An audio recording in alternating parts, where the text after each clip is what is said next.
Greetings, everyone. We're super Hello. excited to be here. We Hello, hello, have hello. an outstanding show for you guys planned with this episode, man. I think that one of the things that we're walking away from this current situation is you need more than one way to get some income into your home.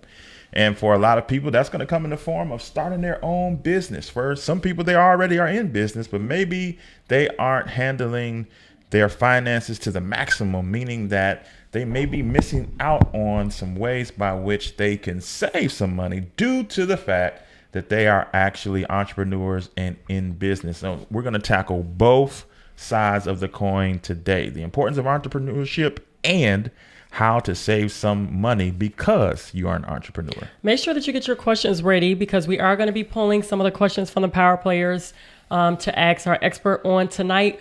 Pardon us for the little delay. We are typically on time, but a lot of you guys, we wanted to make sure that we gave you guys access. You all were requesting to join the private group, so we wanted to approve you guys in and get as many of you guys in that we can. For those of you who probably made it in after this will stay up in the group so you can watch the replay at your own convenience. All right, so today's special guest is no stranger to the show. He's been on a couple times and he's dropped value every single time, and we know that that is going to happen once again.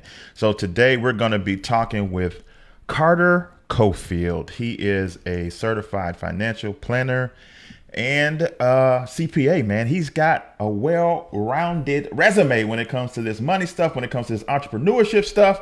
So Carter, welcome to, well, I should say back to the His and Her Money Show. Welcome.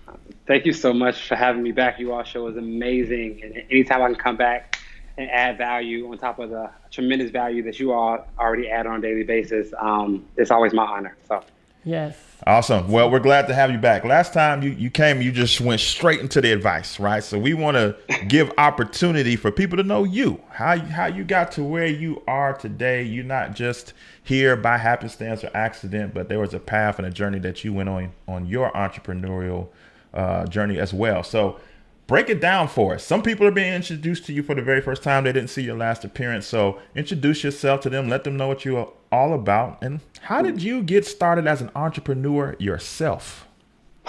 that's thank you for the chance to explain my story, because I don't think we have talked about it before. And it's not the most straightforward story. It's actually pretty unique. So just taking you back. So my parents passed when I was younger. It's like I was 14 and 16 years old.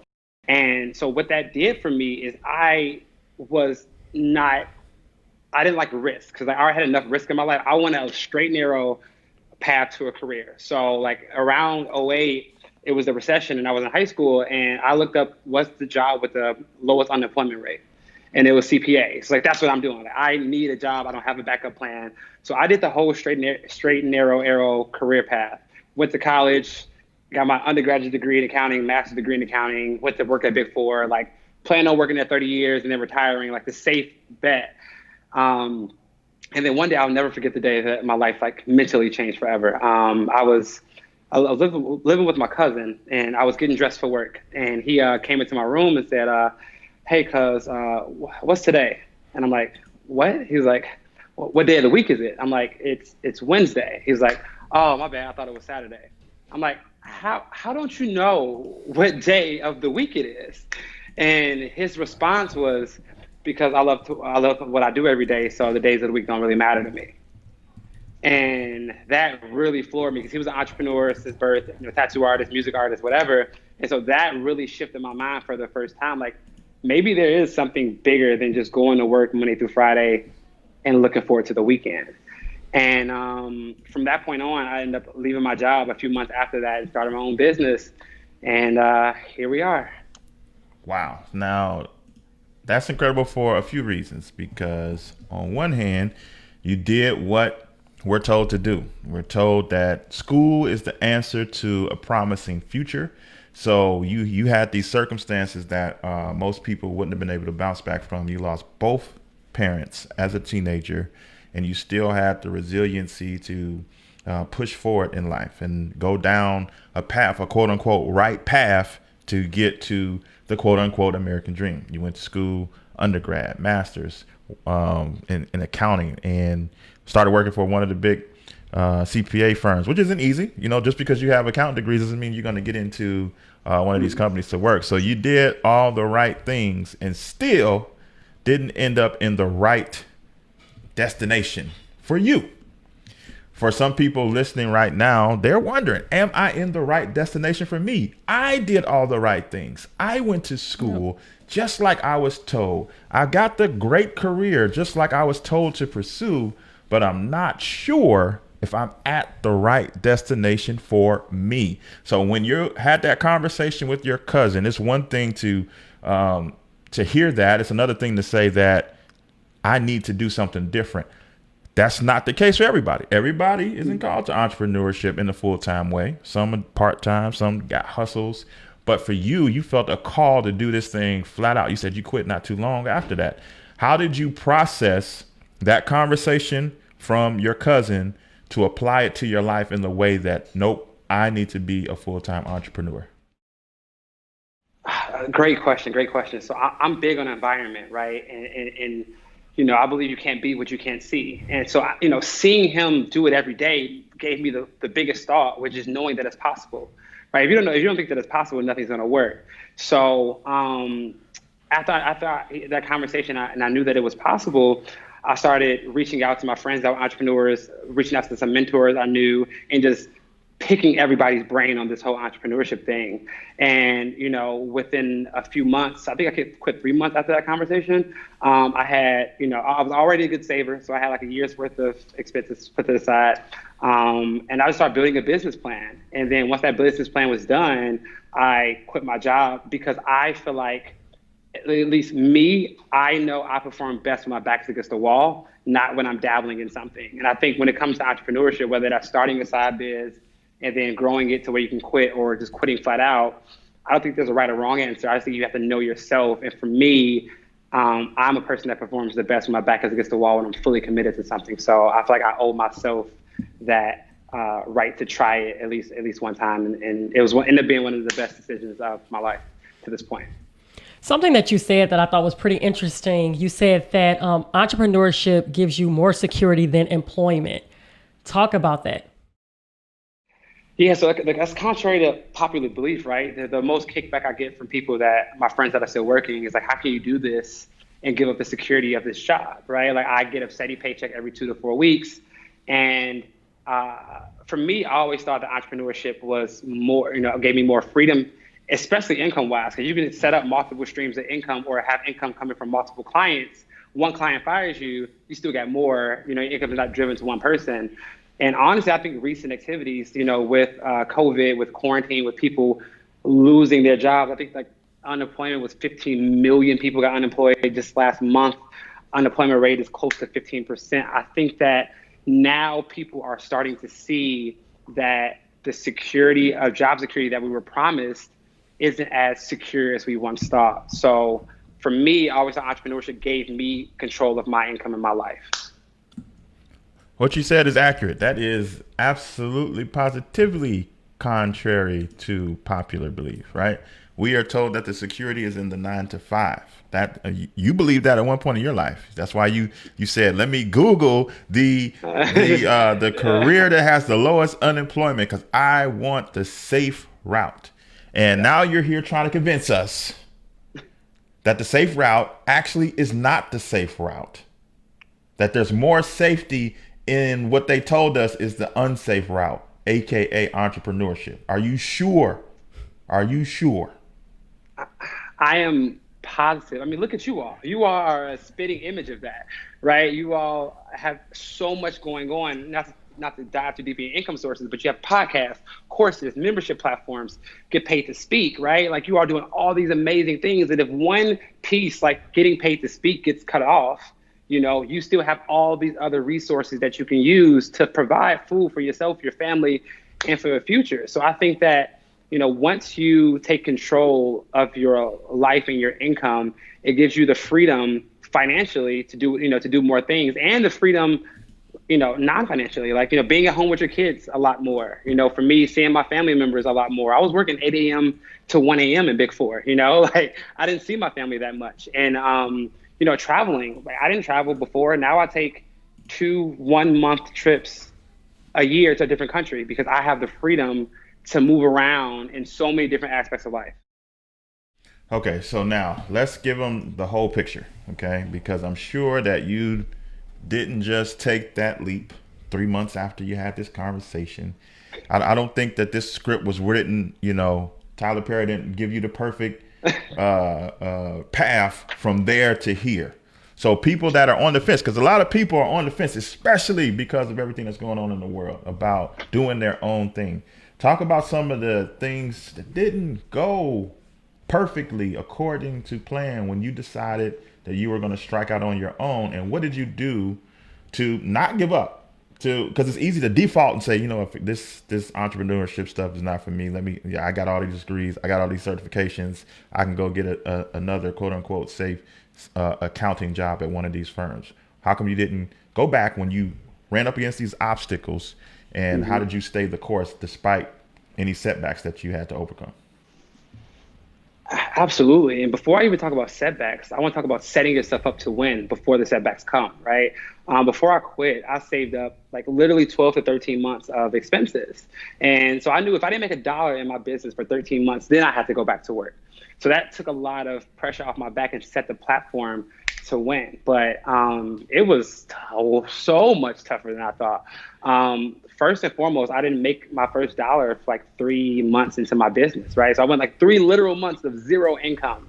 And I'll never forget my mentor, who was a Harvard Business School grad. He told me like, hey, when you get to this entrepreneurship thing, you might go a few months without making money. Like he said he didn't make his first $1 for 4 months. So if you make $1 earlier than that, you're doing better than the Harvard Business School grad. So that kind of gave me just mental stability on getting through. But one of the roadblocks was like, again, I didn't make money for like the first 3.5 months in my business. 2, I probably ran up, a couple, maybe $10,000 in credit card debt because I didn't want to use my liquid cash and getting this thing off the ground.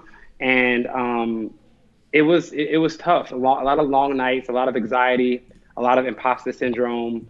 But I stayed strong because I loved what I did every day. And I knew that once I tasted this feeling, I could never go back to work now knowing what doing what I love and making an actual difference felt like. So that just knowing those things really kept me guided. And I think surrounding yourself with other entrepreneurs, right? Like that's so huge. Like knowing that other people that you're doing this with is going through it too. So you're not just alone in this race to build a business. So those factors and many more helped me get through. So now you just said that in the race to build these businesses, you help a lot of people get their businesses up and running, make sure that they are doing what they need to do to keep their doors open. For budding entrepreneurs that are getting started, entrepreneurs that are working their way to getting started, what are some of the things that you see people doing incorrectly that's costing them the business that they have been working and strategizing to build? Okay, some very, very common mistakes I see with starting out business owners. When they're spending major time on minor things, right? They're spending a lot of time on little intricate parts of their business and not spending majority of the time on things that generate revenue. So I see them spending major time on minor things. 2, they're not treating their business separate from themselves, right? A lot of starting out entrepreneurs are like having everything come out of their personal account, have all the expenses come out of their personal account, have all the income come out of their personal account. And it's really messy and it's really hard for them to track how their business is actually doing, if all the numbers are skewed. Another thing is not incorporating, right? A lot of people are putting themselves up to huge liability by not incorporating their business properly to separate themselves from the business, which is just pivotal to do as a business owner. And then one of the last things is just as a business owner, not understanding the expenses that you get to deduct tax-wise to save you a lot of money on taxes going forward. Because one of the best things about being a budding entrepreneur is that you get a lot of tax breaks. So I think those are some common mistakes that we see with starting out entrepreneurs. Yeah, that was going to be my next question, how the tax code is set up to actually benefit entrepreneurs. And I wanted you to talk about that. Talk about the importance of tax deductions and how those who are listening right now, some of them run their own home at-home business, or maybe they have a side hustle that they're turning into a business. Talk about the importance of deducting expenses. Absolutely.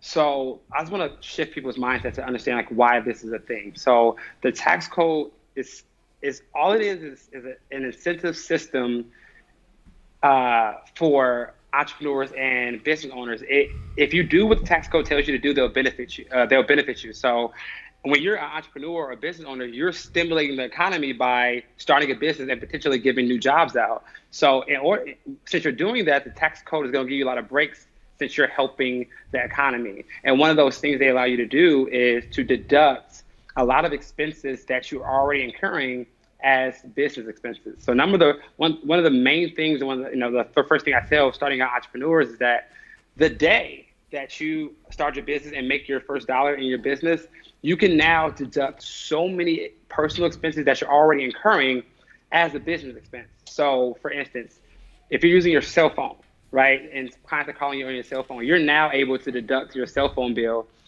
on your tax return.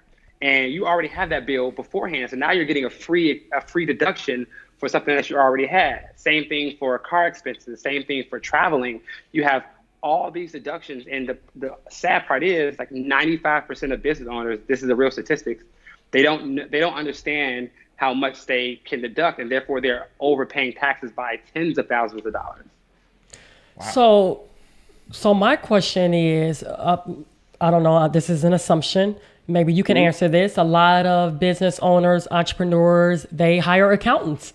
And a lot of times we trust our accountants to kind of tell us what we can and cannot deduct. So talk about the importance of we knowing, or we have the knowledge. We should have knowledge when it comes to the tax deduction, because not all accountants always will give us the best advice. So talk about that. Like, is it our fault or is it our accountant's fault? What should we be looking at when it comes to an accountant? How should we pick them out? What are some questions that we should ask them? Things like that.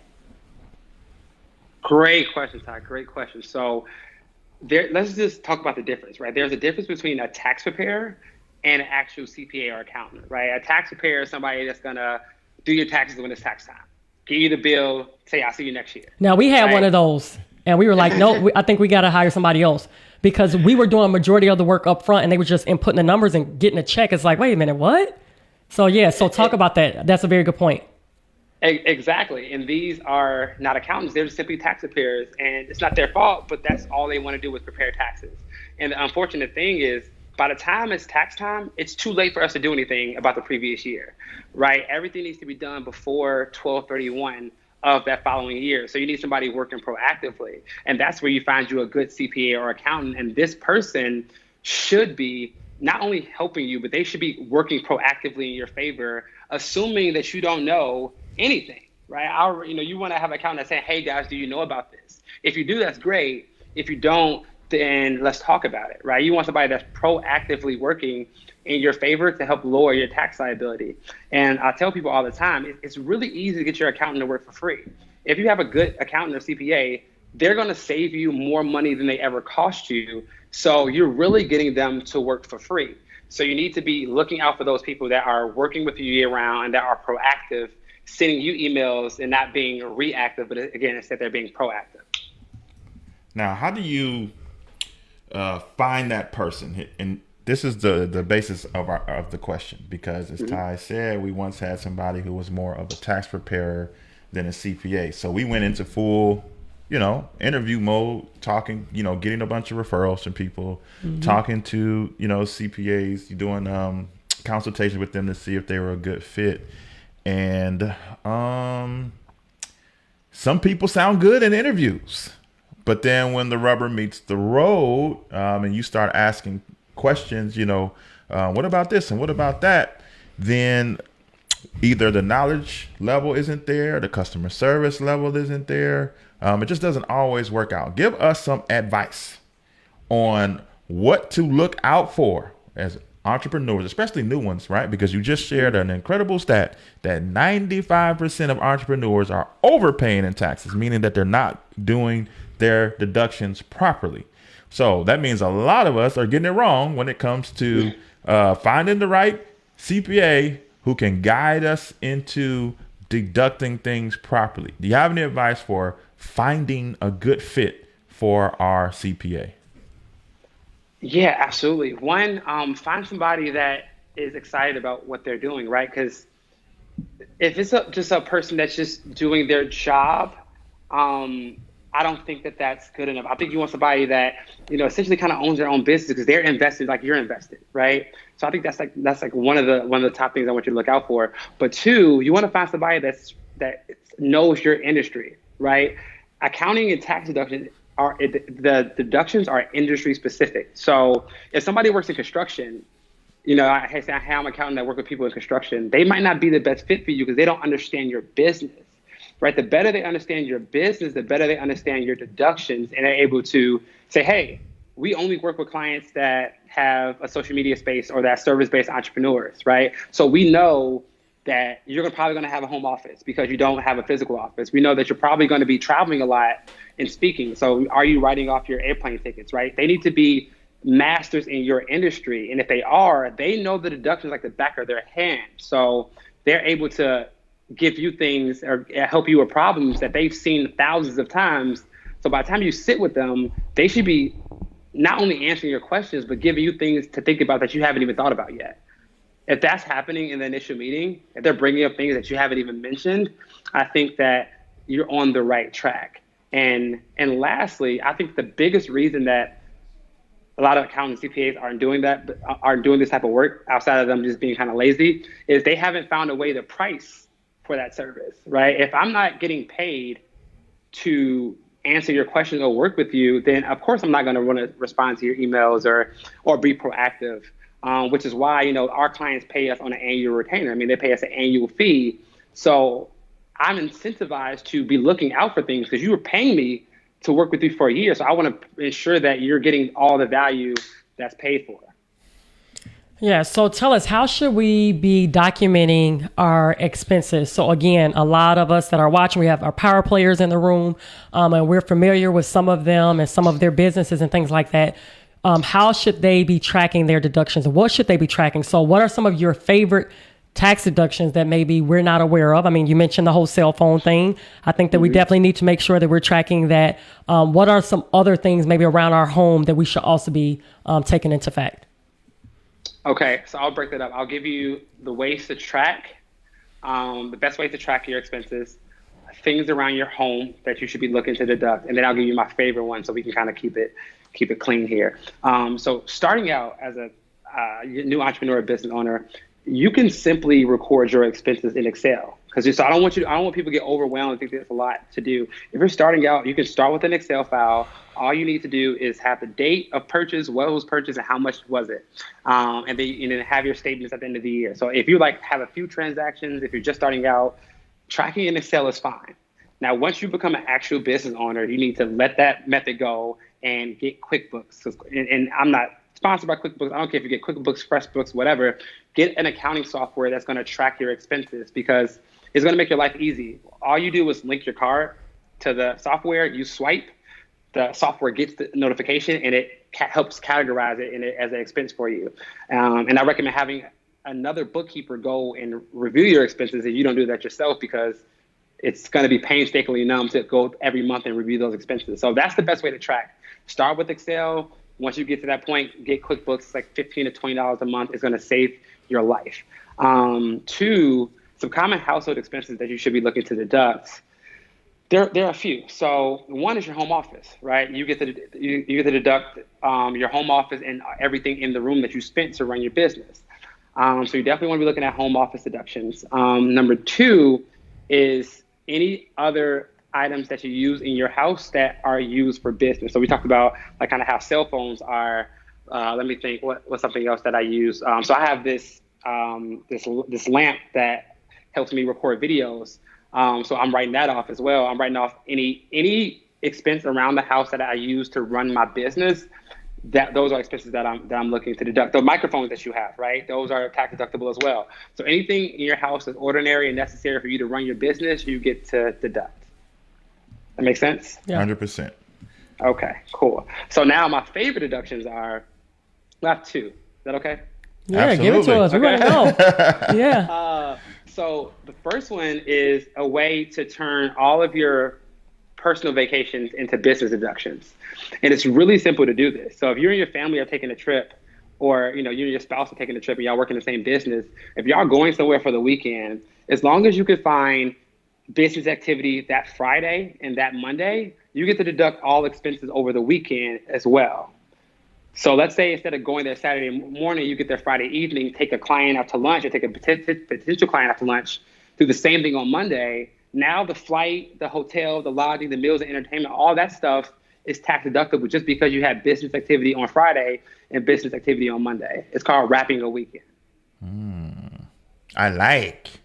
Now, is that only for the weekend? So say, what if the trip was Monday to Tuesday Wednesday through Friday? Is it as long as the activity was at on the the day you beginning land and the the day you end, leave? Yeah. or is this strictly a weekend wrap? So this is strictly a weekend wrap. So like if you go out the state or the country, whatever, for business, it don't matter what day of the week it is. It's deductible. But if you're going for personal, like let's say you do Tuesday business, Wednesday, Thursday personal, and then Friday business, you don't get to deduct Wednesday and Thursday. The only reason you get to deduct on the weekend is because they're assuming that you have to stay there for Monday's meeting. So they allow you to wrap the weekend, because so many business owners are going out Friday, can't meet again until Monday, and they have to stay over the weekend, and so they're allowing them to deduct those expenses. Pretty good. What's number two? Number two, what was number two? Yes, how to get the IRS to pay for your next car. So there's something called the 179 deduction, and all you need to know is that it's an $18,000 tax deduction the first year you buy the car. So the car does not need to be bought in your business name. It can be bought in your personal name. It just has to be used for at least 50% business use. So let's say, Ty, you have a car, and let's say, Tyler, you're thinking about getting another car. If you get the other car and you use that car for 50% business use, you get to get an $18,000 tax deduction that first year for getting that car. You might only put $2,000 down and have a note, but you get to deduct $18,000 worth of expenses for that car the first year you use it.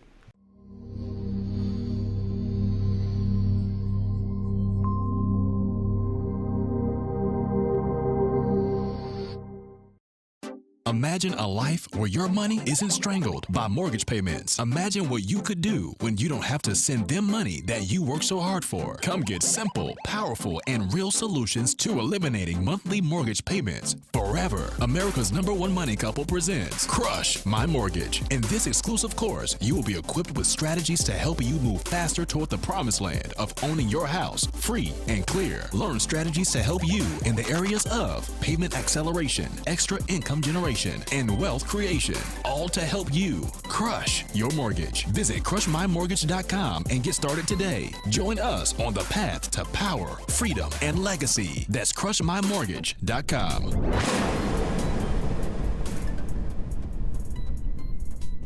So let's rewind back to the whole vacation thing. We have a power player who's asking a question. Should we keep a log to track the purpose of these travel expenses? Absolutely. I should have said that I should have said that initially. That is a great a note there. You always want to keep some type of tracking of what was going on. Now you might not need it. You only need it unless you get audited, but it's good to have it. Mm-hmm. So if they ever came and say, hey, this trip, you went to Florida for Friday to Tuesday, what happened? You can say hey, I went to lunch with Jim Smith. You can reconcile my QuickBooks to see that dinner was $75.27. I also on Monday went to lunch with Christina, and that was another $125 for lunch. These were both potential client or current client meetings, and I had to go to both, so that therefore the weekend is included as well. So you definitely want to keep not malicious tracking, just some type of notes, documents that show what you're doing, who you were with. So talk about the importance of receipts. So I know in business, either receipts are digital now or physical receipts. Should we be scanning those? Should we be keeping them? Or is a software like QuickBooks, is that enough in case of an audit and they can just see the transactions, or do we actually need proof via receipts? Great question, Ty. So receipts are not for taxes. Receipts are for audits. So you only need receipts if you get audited, and you won't know you need the receipts until you get audited. So it's best to just keep them just in case. So I recommend keeping receipts for any transactions over $100, right? Because those are the big ones that they're going to be looking at. And the best way to track them and keep them nice and orderly fashion is to use one of these softwares like QuickBooks, Expensify, something like that. Because once you get the receipt, you can simply take a picture of it, and then it automatically uploads it to a portal. The hardest thing about tracking receipts is going home, filing it, putting it in the shoebox, organizing them. Yeah. Exactly. So as soon as you have the receipt, you get the receipt from the teller, take a picture of it, send. It can be done and organized before you get to the car. Because the ink fades now. I'm noticing these receipts aren't even keeping color, and it's like, wait a minute. It's annoying. And you're not going to be able to find the one you're looking for. Yeah. So it becomes a habit, just like anything else. Just like any other habit you have as a business owner. When you get that receipt, take a picture of it, boom, done, gone, and then QuickBooks or Expensify, whatever you use, has this portal of all your receipts. So when an audit comes, you just give them a file and say, you just find whatever receipts you're looking for, you know? Yeah. That's something that we just recently learned. iPhones, if you all have iPhones, I had no idea that you can scan documents in like PDF form right in your notes section, your notes app. So I'm like, okay, so you can scan your receipts there. So for some of you who may not have QuickBooks and things like that, maybe your software is not able or capable of doing that, find other ways. And I know the iPhone for sure can definitely scan your receipts too. So that's good to know. All right. So I didn't even know that. Go ahead. Yeah, we didn't know that either. Yeah. We went to an a Apple class. Apple class. We're like, wait, we're spending these money on these products. We about to know how this works. And it blew my mind. Apple class, you better be deducted as well. They're free. They were free. They're free. Oh, okay. But if they weren't, you're right. We deducted our Apple Pen, our Apple iPad, things like that. We're making sure we do that. Yeah. Apple Watch. Yes. Yes. All right, so one of the power players is asking this question. If you want to be a power player, go to powercouplesuniversity.com. You're missing out if you're not really there. Man. are. Stop playing. Powercouplesuniversity.com. So their question is, this has to do with the tip that you gave about the deducting the $18,000 credit in regards to a car. And the question is, what if we purchase a car prior to starting our business, but it's the same year? Can we still qualify for the tax deduction? Good question. Amazing question. And I talk about this in depth in my tax course, and we'll talk about that later. But it doesn't need to be the year that you purchased the car. It only has to be the first year that the car was placed into the business use. So in their case, if they bought it in February and they start their business in November, they're good. Same thing. Even if they bought the car in November of 2019, but then start their business to May of 2020, they still get to deduct it because it's the first year that the car is put into business use, not just the first year that you buy the car. So there's a very, very important distinction to understand. So in the power player's case, they're absolutely good. They can go through the 179 deduction for their car. But even if it was the next year, right? If you only can do it for the first year, the car is placed into business. It's good to know. So we have another question from a power player. Related. Yeah. Is there a certain Amount of time you have to have the vehicle for the deduction? They are currently leasing a truck and trying to decide on the next vehicle. It's up in December. The truck is used for business. Oh yeah. So he has a lawnscaping business. So he has a truck for, going around cutting grass and things like that. It's a lease. Mm-hmm. And absolutely. And they're about to get a new one. Got it.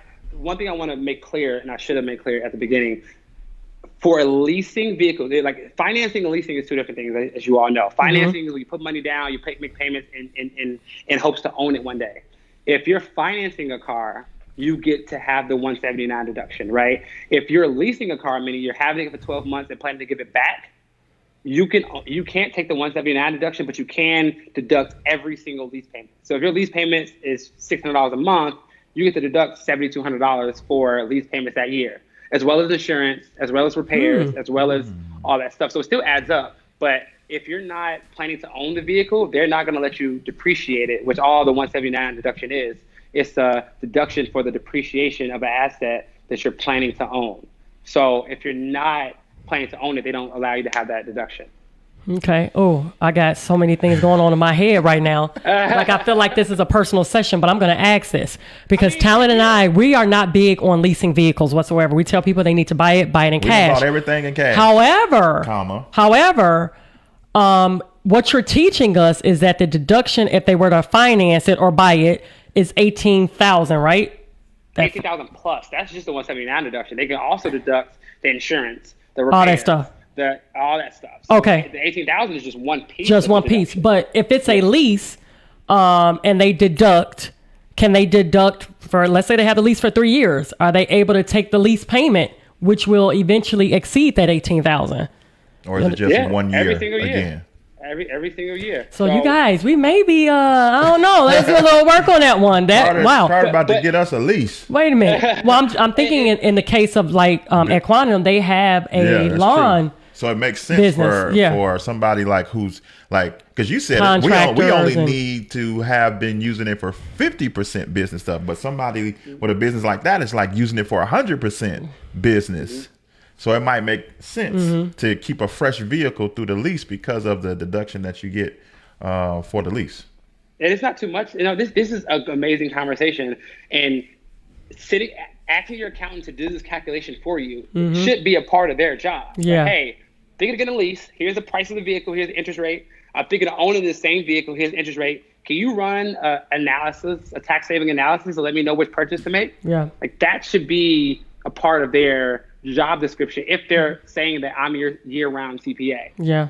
That's very good. That's something that we don't do now. If we're going to be making a large purchase, or if it's something with the business and we don't know if it can be a write-off for the business, we're making a phone call first before we do that. So yeah, I think that's a very, very, that's good advice.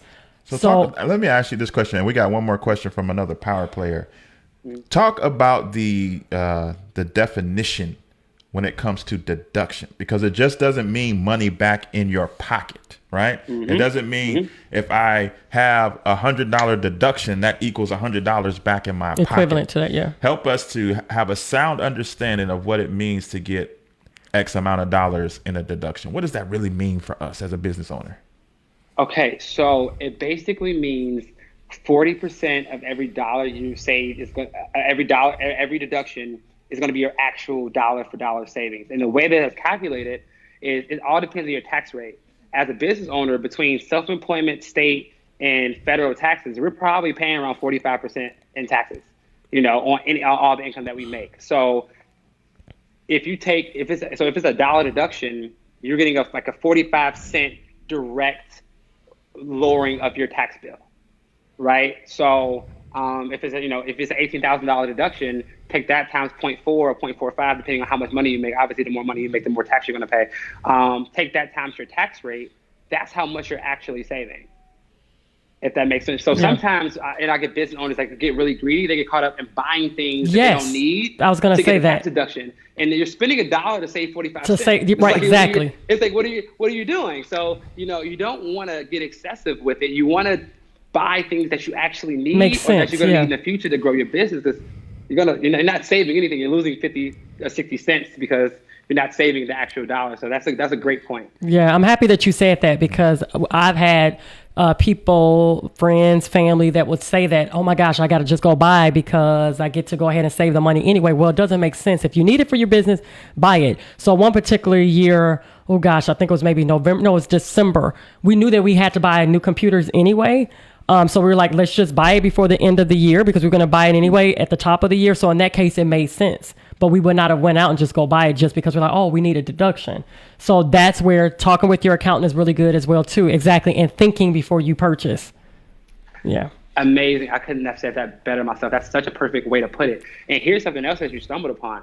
November and December is tax planning time. So at the end of the year, you need to be looking at things that you might not need until the next year, but why not purchase it this year? Yep. If you purchase it this year, you're going to save literal direct money within 3 months. So November, December, you need to be sitting down with your spouse, your accountant, or your business partner, like, hey, what do we need within the next 4 months of next year that we can afford to buy right now? Because it's going to literally lower our tax bill in the next 2 months. Yeah. So great point. Absolutely. It's like a tightrope, though. You know what I mean? Especially when you are a small business owner, because the 4 quadrants, the B, the I is where you want to be, and the employee, and the S is You where can't just drop that and people don't know what you're talking about. I apologize. You Yeah, just I was can't- Talking Yeah, about you the cash flow quadrant.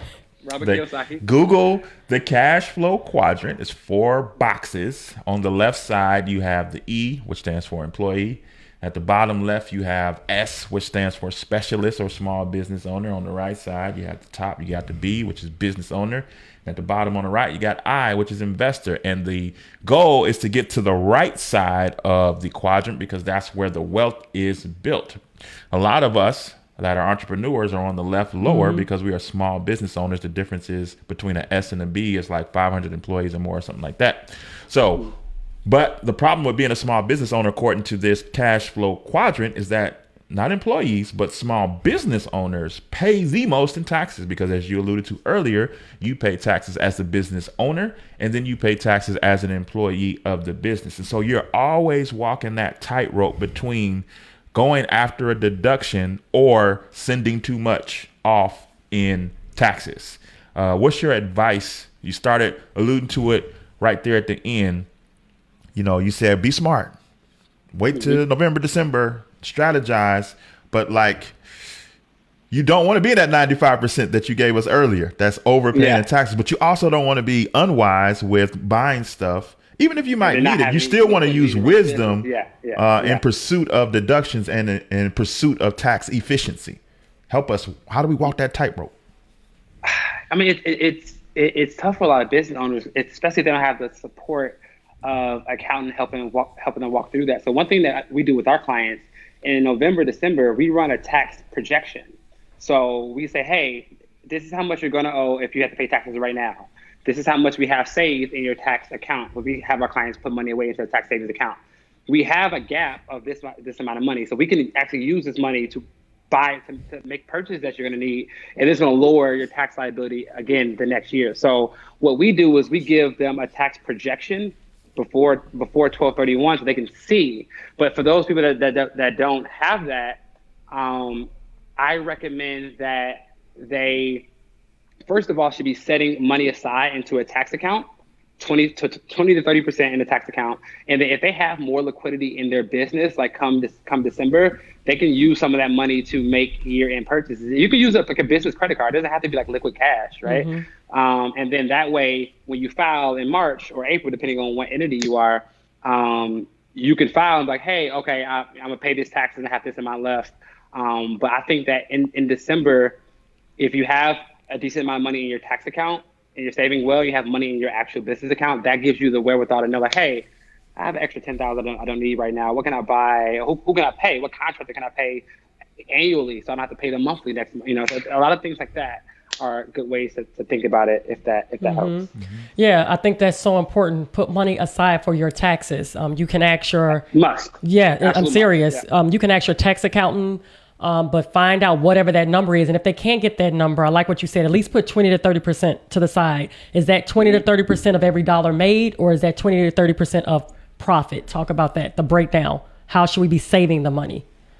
Yeah, so I recommend 20 to 30% of whatever that comes into the business, because most business owners don't even know what their profit margins is if they're not doing their bookkeeping correctly, because that's the only way you can know what your net profit is on a quarterly basis.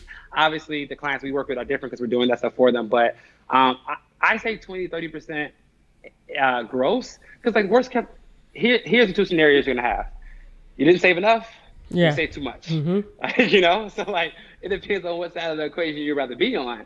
I recommend 20 to 30% of every dollar made saving. And then when you file taxes, if there's money left over, like that's a present to you in March. So like, oh, now I have extra money in my business to use. So. Yeah. And I want to tell people this, I can't stress this enough. You may not have formally created a business, but if you have a side hustle, you're doing something outside of something that's W-9 from your employer or W-2, I'm sorry, you need to be putting money to the side. You need to be saving for taxes, and you should be accounting for that. That's so important. I want to back up just a little bit to answer this one question from a power player. She said, is it, when talking about the car, that $18,000 deduction, is it an automatic $18,000 deduction or only the amount you've paid out that year?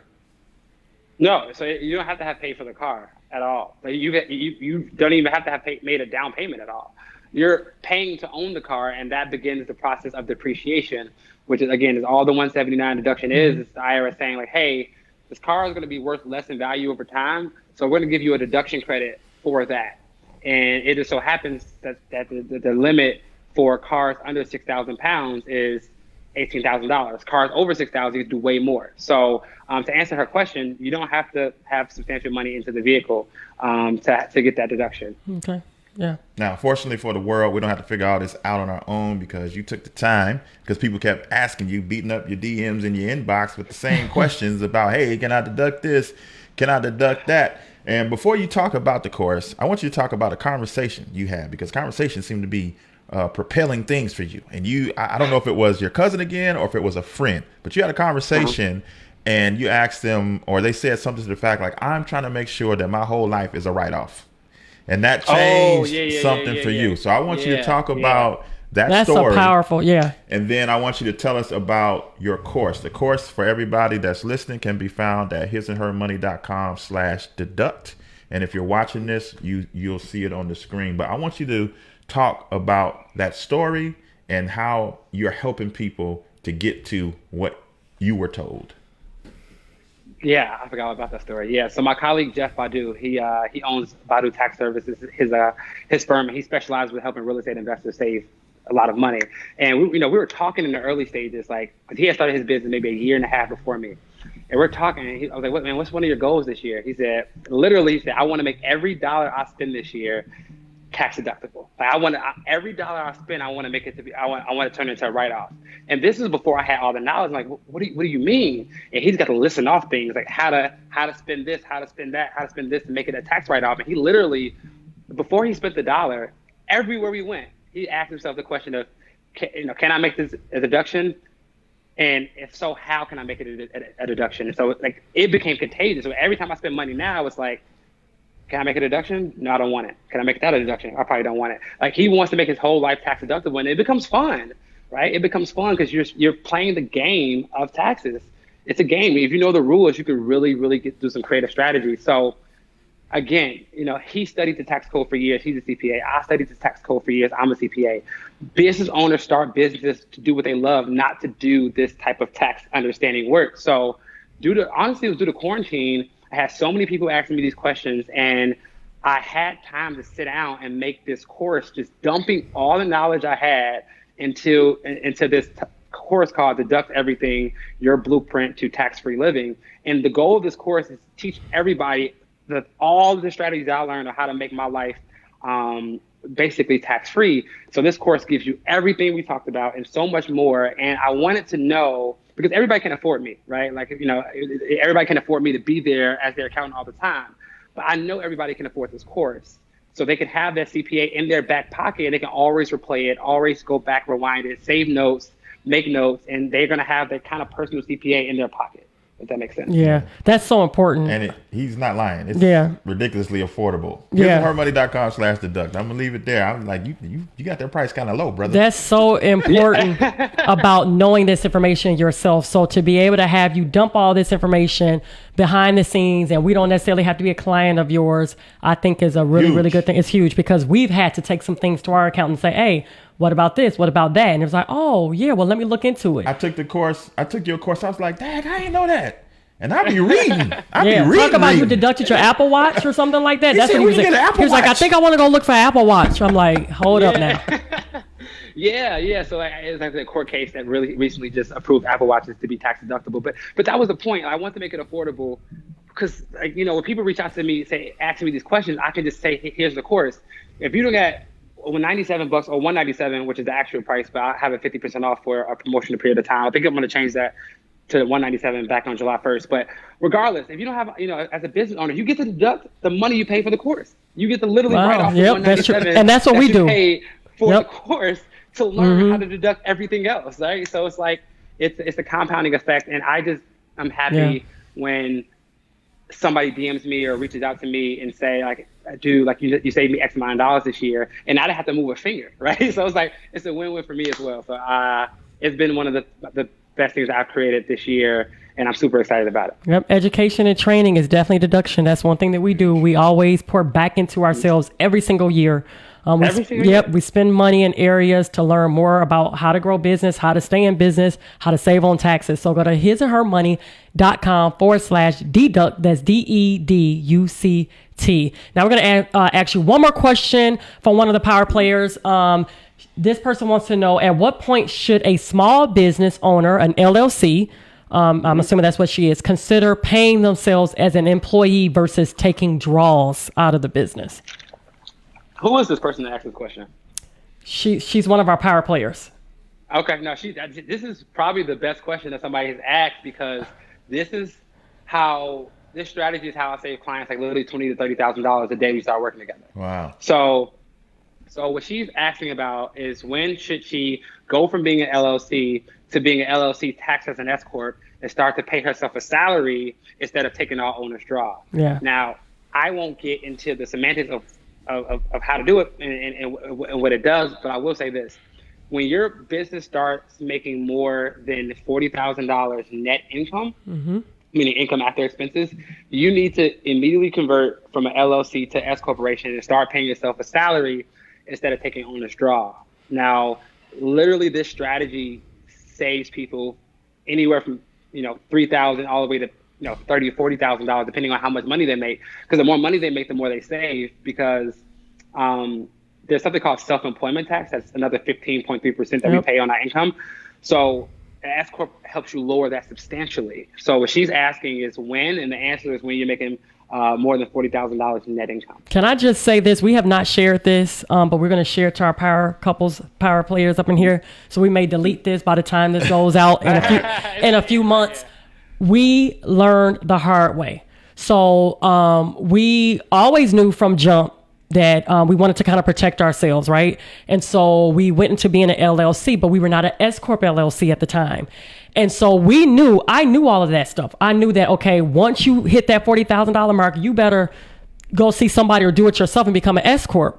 Well, the particular year that we crossed over so fast that it didn't even dawn on us until, oh, wait, it's time to do taxes. And we had a tax preparer at the time and not an accountant. So it's a difference.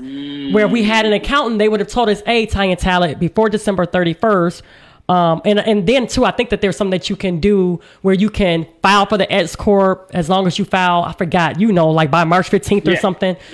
But we had a tax preparer and not a tax accountant, and didn't tell us that. We had to spend over $25,000 in taxes. Was I mad or was I mad? Okay. And that was when we were like, no, from this day forward, we're going to make sure that we have somebody on our team that is a partner that can tell you these things, because we were just in the business of taking care of our kids, building a business, and it just... You're busy. You're busy. And we would have saved $25,000. So this is so important. If y'all don't do nothing else, please, once you all hit that threshold, make sure that you convert over to an S-corp, turn your LLC into an S-corp, and make it legit. So thank you for mentioning that. This is huge, because this is where business people get it wrong, is when it comes to their deductions. 95% of business owners are getting this wrong. And just getting this right could mean the opening or the shutting of your doors. Carter has made this ridiculously affordable.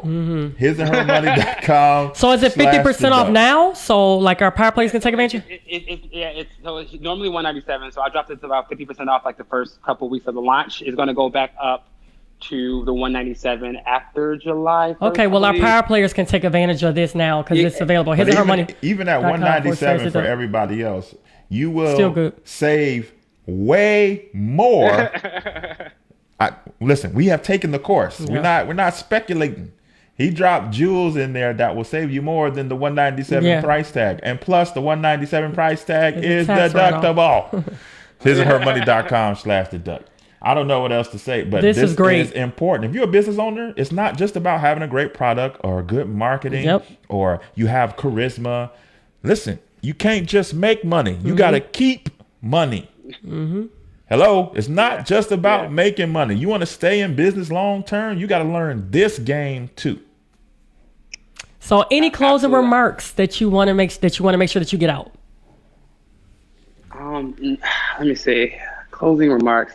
I mean, just know that the reason 4 out of 5 businesses go out of business within the first year is for like lack of capital. And what would you all what could you have done with $25,000 more in your pocket? Listen, right? let's not Could go you have back there, expanded your Carter. Paid it to Carter, let's ourselves. not go back. Okay. Paid it to ourselves.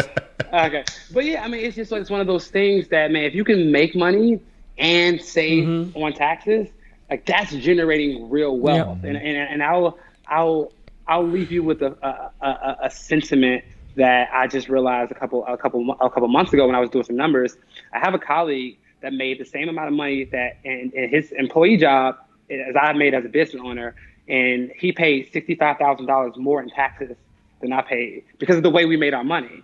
And that is not fair, because like now I have $65,000 more to invest and continue, whether it's in my business, rental property, stock market. Now I can build wealth when the government's just taking his. So it's so important, and if I can't stress that enough. So Very good.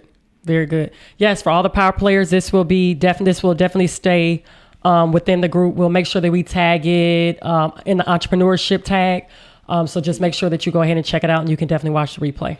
All right, Carter. So in addition to them going to pick up your course, they may want to stay in touch with you on the internet. How do they find you? Where are you, sir? Well, I am pretty much everywhere. Cofield _advisor is my tag for all my social media, Instagram, Twitter, Cofield _advisor. Or they can go to my website, www.cofieldadvisors.com. Yeah, those are like the main places I'm at. And this is, again, has been literally amazing. I love doing interviews with you all, giving your audience just crazy good education. So I appreciate the time. Absolutely. Listen, you came, you dropped knowledge again. Yes, you did. This is You came great. and gave us a whole lot to think about again. And so we really appreciate you taking time again to come back here and give us all this free game today, sir. Thank you again. Thank you. When you all learn something new, that's how I know I did my job. But when you all learn something new, that's how I know I did good. So yeah. Yeah, that's right. Thank you.